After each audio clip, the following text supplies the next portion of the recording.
with some Man United news. The first one being Bruno Fernandes. Now there are contrary reports to this. Some saying that he's not thinking of leaving and he's fully focused on the FA Cup final, which seems very short term. But other reports stating that Bruno Fernandes is open to leaving this summer, with Bayern Munich and Inter Milan, two big clubs in Europe that want to sign him. What's your thoughts, gentlemen? I'll go to LB first on this, on United parting ways with Bruno Fernandes. Listen, this is one that divides people. It divides United fans, and I think it divides football fans as a whole as well, because he's a good player, man. He is a good player, you know what I mean? I'm looking at his numbers. His numbers are fantastic, you know what I mean? First season, Premier League, 8 goals, 7 assists in 14 matches. The season after, he got 29 G&A in 37, 16 in 36, 16 in 37, 17 in 33 so far this season. So the guy's putting up numbers. And he's been, if it wasn't for him over the years, you know what I mean, I think he would have been in worse trouble than you already have been. But it's the thing that I don't like about him, and I think this is where a lot of United fans struggle, is just his attitude. His attitude, he doesn't look to me like, I don't know, it's just the way he plays the game. He's not someone that you particularly like to watch. He's constantly moaning. I don't think he's a very good captain. I think he's a poor captain's choice. But he's a good footballer, and he's probably one of your better footballers at your football club. And this is where the problem lies. There's so many players at Manchester United that need to leave. Is getting rid of one of your better players, some might say your best player, the right thing to do, just because his attitude's not right? Now, it depends where you want to go. If the new owners and the new board and whatever manager's going to be there this summer for taking over next season is prioritising sorting out the training, sorting out the dressing room, sorting out the toxicity, and we spoke about this in the past, and trying to really cleanse it and try and get a squad of players, even if they're not the best, who are all fighting, all pulling in the right direction, then yeah, get rid of him. But if that's not the main priority, and the priority is just to get a better squad, then I look at it and go, is it the right decision to sell him? So I don't know, man. Like I think it's a tricky one, because, like I say, he's a good footballer. He's one of your best footballers you've got, but his attitude stinks. He definitely shouldn't be captain. That's the one thing I'd say, in my opinion. If you are going to keep him, take that captain's armband off him, man, because he's not a good captain at all. But I can understand why. I've heard you and Staffy go at it, you know, many times about Bruno Fernandes, and I get it. I do, because on one hand, he's a quality player and he gets the goals, he gets assists, and he helps your team. But on the other hand, he just stinks, man, and his attitude is so poor. So this is probably, I don't know, maybe a question for you, but is this probably, other than the manager, the most sort of divisive decision you've got at your football club? Because I would imagine, other than the manager, it probably is. Maybe Rashford, but I'd say Bruno is probably yeah. I mean, I look at it from we had this conversation a couple of weeks ago, I think, boys, about who should leave. The first people that should leave are individuals that don't want to be here for whatever reason, irrespective of their quality. So Rafael Varane, he's probably our best centre-back. Lissandro might challenge that, but I think Varane's our best centre-back. But he doesn't want to remain at Man United. So irrespective of his quality, you let him go. What I was told privately today is that Bruno Fernandes is looking at the situation at Man United, loves the club, wants to be there, but he's being told as a senior figure in the dressing room that they're going to be ripping the squad out, ripping the club to pieces and starting again with a rebuild that we all know is going to take, for us to challenge for league titles, you are genuinely looking at 2 to 3 seasons bare minimum. Mm-hmm. Bruno's late 20s, going into his 30s. He is viewing this as much as I'd love to be part of that, you have to focus on your own career as well. And I make him right. So we always talk about we want players with the right mentality. Bruno right now is having the right mentality by saying, I want to try and win things now in my career. I can't call Harry Kane out 10 years for not doing that and then suddenly say that Bruno's wrong for thinking in that way. What this does do for me, though, if he leaves, I've looked at the 3 clubs today that are heavily linked to him. Atletico Madrid, who Standard FC, who hate Bruno Fernandes, by the way, love. Simeone is a manager they all love. The other 2 teams that are interested are the current Serie A champions, so the best team in Italy, and a manager who everybody's thorning over in Inzaghi, The other side is Bayern Munich, who we know how big they are. Yes, they didn't win a trophy this year, but they're looking to bounce back next season and try and become champions of Germany again, go one further in the Champions League.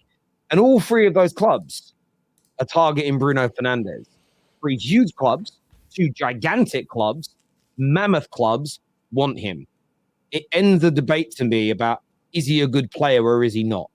In terms of putting aside your own bias, putting aside your own personal preferences on how you like a player to look, Bruno Fernandes right now, the talk of is there him leaving, and it's the very biggest clubs with Champions League football, title ambitions in their own countries that want him. That for me is always the answer that ends a debate around how good is he. I'll give you guys an example. There were Man United fans who told me for years that we shouldn't let Chong go because Chong is an absolute baller that will play at the very highest level. Now, he's in the Premier League, but in a team that's being relegated, as an example. I was told for years I didn't know ball because I thought that Wilfried Zaha was a good player, but I was told by Standard FC and Baller FC and eye test merchants that this guy was just supreme talent. Spent most of his career at Palace. I was playing at a decent level in Turkey, but no big clubs ever came in for him. This is where the debate gets ended for me. I would like Bruno Fernandes to potentially stay, but I understand why he would leave. But he is a top-class player, and some of the very best teams in Europe are now coming in for him, and I think that's proof in the pudding.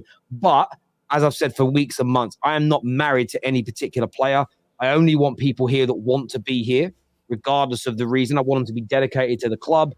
And I think the first group of players that have got to go are anyone who's toxic or anyone that just doesn't want to be here anymore. Starting this rebuild off, we need as fresh a slate as possible. So if he wants to leave, there'll be a small part of me that will be disappointed, but I'll wish him good. I'll wish him sort of all the best. I'll thank him for what he's done, and then I'll move on from it, if that makes sense. You know what as well, just before Dan comes in as well. I think this next step, because obviously you are right, it's going to be 2 to 3 years now. United are going to go down this process. It's going to be 2 to 3 years before United start to challenge again. That's facts.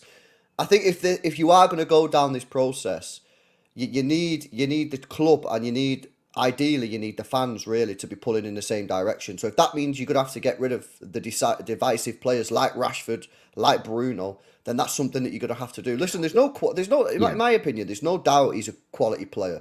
Is he world class? I don't think so. I think he's a very good player, but that's a separate debate. He's a good football player, but he brings toxicity to your fan base, and I think that is what your owners are trying to solve. So listen. At the end of the day, you're going to get a payment out of it. It's about who you then buy and where you reinvest that money into the squad. No, before I go, Dan, I do agree with that, and I spoke about this a good number of months ago, and I spoke of him and Rashford, and I feel they're sort of, rightly or wrongly, depends on which side of the fence on the argument you sit on, they're kind of the poster boys of the toxic era. I think that Martial and Martial and Pogba were very much part of that, but Martial's already leaving, Pogba's already gone, so they're out of that conversation. Part of me also does feel like by removing that and kind of starting again could help the club grow. And I think for me, that's the most important bit here. My personal feelings towards Bruno, I can push aside and say, well, again, I've been asking for a decade for football decision makers. If this is their decision, in the short term, I'm going to accept it. I may have an opinion on it, but I'm going to accept it and see how it kind of marinates together. What's your thoughts on it, Dan? I know Bruno isn't everybody's cup of tea, but he's certainly been someone over the past 3 or 4 years that's, without him, Man United would have been in a much worse place. Yeah, I don't think it's the quality on the pitch. I think it's mentality again. I look at what Rashford is like, and I look at Rashford and Bruno, and I think you're two of the first people I'd get rid of. Because I just don't think they're mentally very, very poor. I think when I look at Bruno Fernandes rolling around on the floor, crying like a baby, just pisses everybody off, really. It just takes away the quality. And I know some people like that sort of player. Some people want a Neil Maupay in their squad. You're not going to win anything with somebody like that, in my opinion, in your squad. It's just annoying the hell out of everyone, and he's just crying and having weak mentality. Likewise, Rashford. Who's going to buy them both? I think you can probably get some money for Rashford and Bruno, if I'm honest. I think they're the two players you can get money for. And I think Manchester United need to try and find some way of bringing some money into the club from the trash that you've got to try and sell. Because there's not many players that you're going to sell for a hell of a lot of money, unless you're going to sell one of the young kids like Kobe Manu or somebody like that. So for me, I think you need to look at Bruno Fernandes and think, you know what, let's try and take as much as we can between these three, get a bit of a bidding war going, and then look to move forward with a new captain and a new era. I really believe that's the best thing for Manchester United. And I'd be more excited with a new captain than I would buying in new players and having Bruno still there. There's no denying the fact that he's creating chances. There's no denying the fact that he's a good player on his day. But I don't think that you will get close to a title with a player like him and Rashford. And I think you need to move past that. That's just my opinion, though. A lot of people will look at comparisons. I remember when we had Mesut Ozil, very similar situation, brilliant on the pitch, mentally like something out of the Conference League. Embarrassing, in fact. Always in the news for the wrong reasons. And I see comparisons and similarities in certain aspects on the pitch with Bruno Fernandes. You know, look at me, I'm the one everyone should be looking at. No, man, we need to move on from that. And since we've moved on from the likes of Ozil and Aubameyangs and all that, at the time people were questioning it. But there's definitely more togetherness at Arsenal right now. And I think Manchester United need to look at that and seriously look at it as well. So if you can get money for Rashford and Bruno, I'd be accepting it as Man United and moving on. I really would. That element I understand. The only element I suppose I don't know, it's by the by really, that I don't kind of agree. I get the mentality part. But for me, the fact that it's the Bayern Munichs, it's the Simeones, it's the Inzagis that want him tells me something different, if that makes sense. And I've questioned that I've questioned both their mentality. I'm quickly on that though, Till, because for me, I don't think that he's going to be the main guy at those clubs where he is at the moment with Man United. So they're not going to give him the armband. They're not going to say everything's on you. They're not going to say. So I think Bayern Munich's and Inter Milan's and Atletico Madrid's, I think they're perfect. That's a perfect player for somebody like Simone Inzaghi or Diego Simeone to look at and go, I know you're a little shit on the pitch, and I know you're going to cause a lot of drama and a lot of things for me. I need that in my squad. Yeah, Simeone would probably love him. Simeone would probably love all that stuff. And again, it's where you want to be. That's a really good point. And I think Atletico Madrid fans, they buy into all of that. So Bruno could become a king there in terms of creativity, goals, could help him win trophies, but would also behave in a way in which that they would like. But listen, I understand where you're coming from. And for me, as I say, I've loved so much of what Bruno has brought to Man United. I've defended him. You know, I remember getting into a Barney with Flawless who sort of said, like, name me something that he excels on the ball. I was like, well, scoring goals and chance creation for a midfielder, like two of the most important things you could excel in. And I've had a lot of those arguments with people, but that's also something that I would like Man United to put behind us. Let's just move on from these individuals and start to kind of rebuild a team, because there's a lot of toxicity at Man United, and I would like to see it sort of dissipated a bit. And I do believe online discourse seeps into dressing rooms. We kind of know this because even Big Ange in the last few days has said, I've been looking at social media and the amount of Spurs fans that want us to lose is embarrassing, which tells you that if the managers are looking, the players are definitely looking what's on social media. And I think it all kind of feeds in. So do you see similarities, Terry, just quickly, do you see similarities at all from us 5 years ago with where you are now? Now, the reason I say that is because you look at, like, you know, I was having a chat with LB and the guys yesterday on my channel about this, saying I think it's quite harsh when certain people are looking at the Højlunds and the Garnachos and the Kobe Mainus and saying, what are you doing? Because they're the guys that at the moment shouldn't be carrying Manchester United, but they are. And we had a similar thing 5 years ago where people were looking at Saka, Smith Rowe, Martinelli, Willock at the time to carry us forward. And it was like, look, it's not them that's the problem. It's the likes of Mustafis and Kolasinac's and all this. I see similarities there, man. And I just wondered if you did at all. 110% agree. When this conversation happened about Man United it was either the late Jose or early Oli period, so essentially at the same time, where McTominay was young, Rashford was young, Martial, etc., Greenwood at the time, and it was on Monday Night Football, and Gary Neville was asked the question. They put Man United's main 11 up and said, could you see this team emulate in the class of 92? And what Gary Neville said was so true. He said, you never really know how good young players are going to be. Some are brilliant at 17, 18 and then never get any better. Some are very, very good and they end up being some of the greatest of their generation. Others start well and fade. You know, some start okay and get better. You never really know. He said, but the difference between that Man United team that I came through and the Man United team now is that we are asking the Martials and we're asking the Rashfords and we're asking the Greenwoods to be the stars and the leaders. When I came through, this is Gary Neville speaking, I had Cantona. I had Brian McClare, I had Mark Hughes, Schmeichel, Keane, Pallister, Bruce. There was a spine of top-class to world-class players. They were the ones who were meant to win the games. They were the ones who were getting the rollickings predominantly from the manager. We were there to supplement that. And football's kind of had this weird thing happen to it if a club isn't run well. Well, you look at the young players at City, Foden as a standout example. Foden has never had it put on his head, you need to win us games, by anyone in the City fan base or anyone at Manchester City Football Club, their journalists or anything, because they've got he's been allowed to develop at the right pace. where at Man United we haven't been. And I think there's areas to criticise Garnacho and Højlund and Kobe over. There always is. They are not perfect.